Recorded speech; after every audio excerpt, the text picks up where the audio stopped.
Hello family, তোমরা সবাই কেমন আছো? আশা করি তোমরা সবাই ভালো আছো। আজকে আমি আবার ব্লগটা শুরু করলাম বিউটি পার্লার থেকে। বিউটি পার্লার দেখতেই পাবা কী জন্য বিউটি পার্লারে এসেছি। আমি আমার বেবিকে নিয়ে চলে এসেছি বিউটি পার্লারে সার্ভিস করাতে। থার্ড সার্ভিসিংয়ের ডেট ছিল, আমি আর বাবা চলে আসলাম। আর আমরা হচ্ছে নিজের বাইককে বেবি বলতে বেশি পছন্দ করি গার্লফ্রেন্ডের থেকে। সো যারা গার্লফ্রেন্ডের থেকে বাইককে বেশি বেবি বলো অবশ্যই কমেন্ট বক্সে জানিও, তাই তো? ঠিক বললাম তো আমি? আর এদিকে আমি বসে বসে ল্যাদ খাচ্ছিলাম, কারণ এখনও কেউ আসেনি। সত্যি ওয়ার্কশপটা ফাঁকা ছিল, দেখো এখনও টাইম হয়নি। সো আসেনি ওরা, যাই হোক আসবে। তারপর আমাকে বলা হলো 1টা নাগাদ হবে সব কমপ্লিট। কী আর করবো, বসেছিলাম এখানে বসে বসে, সব টিভি আছে এখন। লোকজনও অনেকে কেউ আসেনি, আমি বসে বসে ল্যাদ খাচ্ছিলাম। অনেকে আসছিল আস্তে আস্তে, যাই হোক বলা হলো অনেক টাইম লাগবে, আর আমি এখানে বোরিং ফিল করছিলাম। কী আর করব।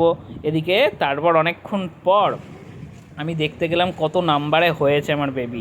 আরে 7 নম্বর হয়ে গেছে। সাবাস বেবি, সাবাস। একদম আমি স্কুলে যেটা 1 নম্বরে করতে পারিনি রোল, আমার বেবি পার্লারে লাইন দিয়ে 7 নম্বর হয়ে গিয়েছে। যাই হোক, ও খুব মনে এক্সাইটেড ঈদের জন্য, তৈয়ার হওয়ার জন্য। এদিকে সার্ভিস দেখতেই পাচ্ছ, হন্ডা সার্ভিস।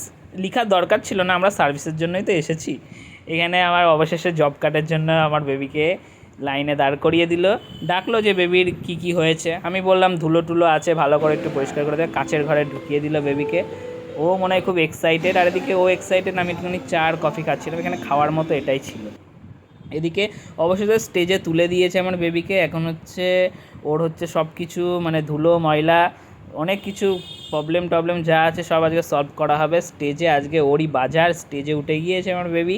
এদিকে সোনু নিগমের গান চলছিল, ওদিকে ও পারফরমেন্স করবে বলে ও স্টেজে উঠেছে, কিন্তু এনজয় করছিলাম আমরা, কারণ এখানে সুন্দর। ওখানে যতক্ষণ না গাড়িগুলো সারানো হবে, সব কাস্টমারগুলো এখানেই বসে রেস্ট নিচ্ছিল। কী আর করবে। আর আমি এদিকে বসে বসে হচ্ছে তোমার চা খাচ্ছিলাম, আর এদিকে পাশেই কাছের ছিল দেখছিলাম। তো অবশেষে চাটা খাওয়া হয়ে গেল। মানে কফি চা অনেক রকমের ডাস্টবিনে ফেলে দিলাম। আর এদিকে অবশ্য দেখতে চলে আসলাম যে কত দূর কী হলো। মানে স্নান করানোর জন্য আমার বেবিকে নিয়ে চলে এসেছে, লাইনে দাঁড়িয়ে পড়েছে। আমি হচ্ছে অবশেষে এদিকে দেখো কি সুন্দর একটা মানে নাজারা আছে, তোমাদের দেখাচ্ছি চলো। ও স্নান করতে এসে, তবে গাইজ দেখো আমার স্নান করতে মনে কি সুন্দর ওয়েদারও সেরা লাগছিলো। একটা ছোট্ট একটা পুকুর টাইপের না, খালে জল জমেছিল। আর এদিকে অবশেষে ঝিরিঝিরি বৃষ্টি শুরু হয়েছে। আর ওদিকে ওকেও লাইনে দাঁড় করিয়ে দিয়েছে। দেখো ওকে স্নান করে দেবে, সাবান শ্যাম্পু মেখে ওকে একদম ঘষাঘষি চলছে এখন ওর ওপরে। এখন ওর বাজার, ওর এখন হচ্ছে ফিনিশিং হবে। এদিকে অবশেষে সাবান শ্যাম্পু সব ধোয়া হচ্ছে ওর গায়ের। আর এদিকে ক্যামেরাটা কেমন ঘোলা ঘোলা লাগছিলো, কারণ জলের স্পিডটা খুব বেশি ছিল এই জন্য। আর এদিকে হয়ে গেল, ওকে নিয়ে যাচ্ছে, দাঁড় করিয়ে দিয়েছে এবারে, মানে জলটা শোকানোর জন্য। সেরা লাগছে আমার বেবিকে, তোমরাও বলো কেমন লাগছে আমার বেবিকে। আর এদিকে অবশেষে মোছামুছি হলো, আর কমপ্লিট হয়ে গেল, আমরা বাড়ি চলে আসলাম। ব্লগটা এইটুকুনি ছিল সবাই।